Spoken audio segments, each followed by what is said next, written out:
In some situations, people act very differently than what we might like to think. Authority. Authority is a topic of great importance. We won't finish it today. We'll finish up on Monday. But I want to get you started on this because authority is the basis of a lot of society's power, right? Look at any political instability anywhere in the world and what you see is conflicts between authority. Who's in charge of an area has a lot to do with peace and stability in the area. That peace and stability can be brought about through brutal crackdowns where nobody can dissent and everybody's scared to be themselves or tell the truth. Or it can be brought about in our country by legitimate authority being elected by the people with lots of disagreements. But agreement on a fundamental principle that, well, if you don't perform well in the elected duties that were your tasks, we'll vote somebody else in next time. So there's a little accountability. So authority rests on perceived legitimacy. No legitimacy, you don't really have authority unless it's a brutal type of dictatorship. And with that, y'all have a wonderful, wonderful weekend, and I'll see you all on Monday, I hope. Authority.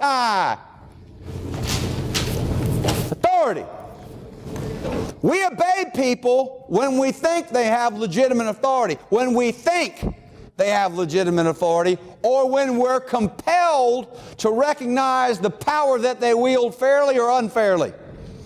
Most people wouldn't say that dictators hold legitimate power, but they hold actual power, and that they can cause the death of human beings or the imprisonment of human beings, and therefore, because they wield that power, they are in authority by default.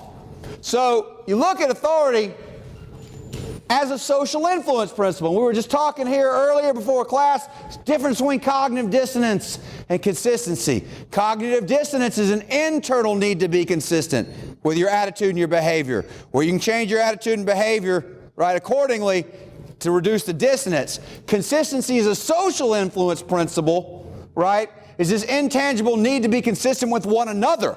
There's a pressure. You say you're going to go do something on Friday night, you don't feel like doing it anymore, but you do it anyway because I said I would. There's a pressure, a social pressure. There's pressure and authority that we don't even really acknowledge. Simply the accoutrements of authority can be powerful influences on our behavior. Let me give you an example. Every November, Johnson City has a Christmas parade. It's always befuddled me why they hold it a month before Christmas, but that's fine. They hold it in November. I used to take my kid to see the parade when he was small enough to care about such things as parades.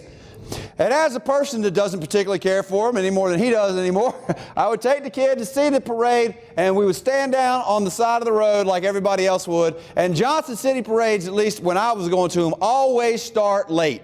Now, I don't mean a little bit late. I mean like 20, 30, 40 minutes late. And it's interesting. So I'm finding myself on the road. Nobody on State of Franklin. The whole thing's shut down. I'm way up there towards the mills, right? And I'm standing there. Nobody's on the road. But there's some cops circling right down here in the mini-dome. Police officers on motorcycle, 4 of them. Just circling, killing time, right? Waiting for the parade to begin because they're the lead people. And I'm just bored, personally. So I just kind of walk out into the street. How often can you walk around State of Franklin and not get killed? Right? So I'm just out there kind of wandering around State of Franklin. It's way past time to start this parade. And what do you know? Social influence. One person does something, and then what do you know? Conformity. A few people start wandering out in the street. Why not wander out in the street? There's no sign that says you can't be in the street. Street's closed. Safe to be there. So now I'm looking down the road, and there's 4 or 5 or 6 people out wandering around in the street, just moving their legs a little bit, right? Standing around, getting out there a little bit. And then I see the police officers go from circle formation to phalanx. And they start coming really slowly up the road in a 4, right? In a line, coming up the road. Now, they don't have their sirens on. All right, they're not squawking on bullhorns. They're just coming this way. And what do you know? Person 1 gets out of the road well before they get to him. Person 2 and 3 get out of the road. Well, and I'm just standing there watching the power. They didn't say get out of the road. There's no sign that says you can't be in the road. They're just coming up the road, and people are clearing off the road. And they got closer and closer to me, and I got off the road. I just got off the road. It felt like I should get off the road. Why? Because the authority was coming this way. It's not something you're usually able to do. Here are people that usually keep you from doing those things, and the mere presence changed my behavior. But I was mindful of that change because of the training and the background I have. But there's so many situations. I saw yesterday at Warrior State Park, there was a sign that says, not an authorized swimming area. And there was people swimming right there. And I said to myself, well, it doesn't say it's not an unauthorized swimming area either. It didn't say you couldn't swim there. It just said we didn't say you can swim here. All in the wording of the sign. Big red sign that says not an authorized swimming area. But it doesn't say it is an unauthorized can't swim here area either. So this powerful authority makes us feel less individualistic. And that's where you get psychological reactance. You know, some people will follow authority. My daughter, she used to walk on, when you go on the path, and you can see the paths that are beaten through the grass, right? People just walk on the grass, and then they beat a path in it, and people who are smart will then pave that, right? Go where the people go, and then pave. And she just wouldn't do it. She wouldn't walk on the grass. And I'd always walk on the grass. She's like, don't walk on the grass. If the sign says don't walk on the grass, you know what? I'm twice as likely to walk on the grass. It's grass. Come on, seriously? Don't walk on the grass. I get it. You don't want to trample the grass. You don't kill the grass. But there's that sense of wanting to reassert your own independence. That's what psychological reactance is. Some people are overt about it, and some people are covert about it. They say, well, I'll do it. And then they passively aggressively what? Don't do it, right? Why? Because it feels like the authority is impinging on our freedom. As soon as the authority seems out of the way, we do reassert our freedom. So that's the idea of psychological reactance. Now, I've talked a lot about the power of the situation and how it trumps what we think about as personality, right? Attitude, belief, value. Aren't we always consistent with our beliefs and our values? No, we're not. The situation can be very powerful and change our behaviors in the same way that I'm talking about being changed myself and being mindful of that change. Stanley Milgram did an experiment that is classic. And he did it because he couldn't believe what he saw. The Holocaust is not a myth. The Holocaust occurred. If you want ample evidence of it, go to the Holocaust Museum in D.C. It's not a hoax. Nazis took over. They committed massive atrocities, and we lost massive numbers of people in this country trying to stop it. No question about it. If you know your history, there's no question about it. If you're easily swayed because you don't like to read details, then God only knows what you might think. But knowing this, the Nuremberg trials were where they brought the surviving captured officers to trial for the atrocities they committed. They were televised. One of our Supreme Court justices was involved in the trial set. And what you saw time and time again were not people going, you know what, I hated Jews, or I hated gypsies, or I hated the mentally retarded, or I hated homosexuals, and I wanted to kill them myself. You didn't see that. What you saw was, I was just following orders. I was just following orders. What kind of explanation is that? I was just following orders. Well, if you understand military hierarchy, you best follow orders. In fact, Milgram was so taken by this seemingly non-explanation explanation after World War I having been originated in that very area by very similar groups of people, and seeing World War II, he started wondering, well, maybe Germans are just obedient. Maybe they're just hardwired to say okay to any order.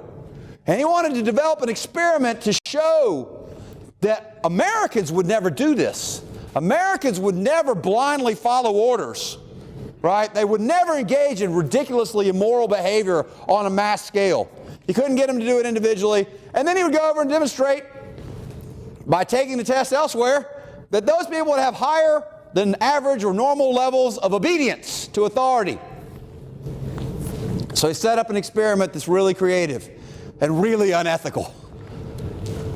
And you really can't do it again without lots of participant protection. When we talk about informed consent, we talk about institutional review boards, making sure research is ethical. This is always held up as a gleaming example of what you shouldn't do to participants because they had no idea what was about to happen to them. Now, if I asked you if you would go into a laboratory and kill a person because some guy in a lab coat told you you should, I think probably everybody in here would go, no, I wouldn't. Why would I do that? Of course I wouldn't do that. Who would do that? Milgram didn't think anybody would do that either. He set up this experiment to where you would, as a participant, come in and administer a shock to a person for getting an answer wrong on a memory test. But it was a setup. You come in as the real participant and you see another participant, you think it's a participant, but it's not. It's a confederate, an actor. They rig the drawing so that you're the teacher and the other person is the learner. And then you go around the wall and strap the learner in. You strap the learner in and their hand is on a shock plate that you as the teacher are going to operate. This is Yale. High level stuff in the 50s, right? Y'all know Yale, right? It's got a reputation. Good reputation. So here we are in a laboratory at Yale with a doctor in a lab coat, a willing participant becoming a learner, volunteered to do it. You're a willing participant, volunteering to become a teacher, and they show you the shock plate works. They give you a little zzz to show it works. I think it was 45 volts they tested. Now, volts get transferred in different ways. And I don't know if you ever had your hand shocked by a 110 outlet. But if you have, you know it. It's a presence you don't ignore. I once had braces, and I'm just that kind of guy that out of curiosity, I wondered what happens when you take a 9-volt battery and apply it to braces. I did it one time. It was sufficient to say, I don't want to do that again. I saw a bright white light, and that was the last time I did it. So there's some power in this. Now they see that this shock plate is real. They strap the learner in so that he can't get out. He mentions, oh, I've got a heart condition. The researcher goes, that's okay. We go back around and we're going to teach the learner pairs, associations. And the learner is going to simply learn them. But it's under this auspice of we're doing research on conditions of punishment. We had all that behaviorism going on, right? Reinforcement, punishment. We wonder if people will learn better if they're punished. So if you get it wrong, you deliver a 15-volt shock. The next time you get it wrong, it's 30 volts. The next time you get it wrong, 45, and it goes on and on and on up until 450 volts. And there's labels across this thing. Labels that say danger, intense, severe, and ultimately labeled with XXX, which back then did not mean pornography. It meant death. It meant poison. It meant you kill somebody at this. The question is, who would punish somebody? All the way up to 450 volts. And of course, Milgram thought nobody will really do this. Very few people would do this. He asked students and colleagues, and the estimates range from like 0 to 3%. Well, somebody might do it, but you know they're psychotic, right? There's some people that are cruel in this world that might do that. But most people would discontinue that kind of experiment. They would never go all the way to the end where hypothetically you could kill a human being. Is that Casper Glasper? Hell yeah. Good to see you, sir. He's hiding out back there. You didn't think I'd notice. But here's the real answer. Wow. Of 40, 26 went all the way. All the way to the end. And the other people didn't stop off early. They went on too. The Confederate learner responded in the following way. Now, it was a recorded thing, and acting was occurring, right? They weren't really being shocked, but the shock generator looked real. It had lights on it. It had dials on it. When you clicked the button, it went, and you had an intercom, and you could hear the person on the other side because you would tell them what the word pair was, and they were supposed to push the button for the correct answer, right? One of the four is correct. You push the wrong one, you go, and the little dial goes way up, light goes on. You've already felt that it gives a real shock. This is what you heard when you were doing this. Voltage. At 75. Ow! At 120. I won't do it. I refuse. I won't go on. You have to let me out of here. You have to let me out of here. I won't do that one. At 300, a hard condition. And at 330, nothing. Dead silence. Theoretically, the guy is either passed out unconscious or he's dead. And they don't think this isn't real. They think it's real. And here's what's happening. The teacher is not some horrifying monster. The teacher's a human being. And they aren't comfortable with this at all. They are upset by it. They protest. They say, I can't go on. He says he wants to be let out. He has a right to be let out if he wants to be let out. And the experimenter in the lab coat just stays stoic and says, you must continue. You have to continue. You must continue. The experiment requires that you continue. He's fine. Go on. The experiment requires you to go on. It's absolutely essential to go on. You have no choice. You must go on. Do you have to go on? No. The pressure, the social pressure is what's operating here. Until you see that, you can't possibly wrap your mind around people doing this. And yet, experimentally, they can make it happen. They can make it happen reliably. Now, authority has to be perceived as legitimate. You're at Yale with a doctor, with a learner who said they would do it. You're a teacher who said he would do it. You get compliance a little bit. You just gave 75. Why not give 90? Right? Just gave 300. Why not 315? At what point do you cross the line? And people are protesting. They're saying, I don't want to do this. They're doing weird things. I observed a mature and initially poised businessman enter the laboratory smiling and confident. Within 20 minutes, he was reduced to a twittering, stuttering wreck, rapidly approaching nervous collapse. He constantly pulled on his earlobe, twisted his hands. At one point, he pushed his fist into his forehead and muttered, "Oh God, let's stop it." And yet he continued to respond to every word of the experimenter and obeyed until the end. These are people like you and me. These aren't a bunch of gullible sheep that do whatever. Some people quit, but look how far they went before they quit. The vast majority went all the way because the social pressure was so salient. And then afterward, their cognitive dissonance. You can't imagine, right? Who sees themselves as a killer? Nobody. Nobody sane. And I won't show these videos, but you can get them. They're on YouTube. They show one guy who goes all the way through it, and the guy who's not dead, who's the actor, comes around and he's like, "Oh man, I'm so glad to see you. I was about to leave."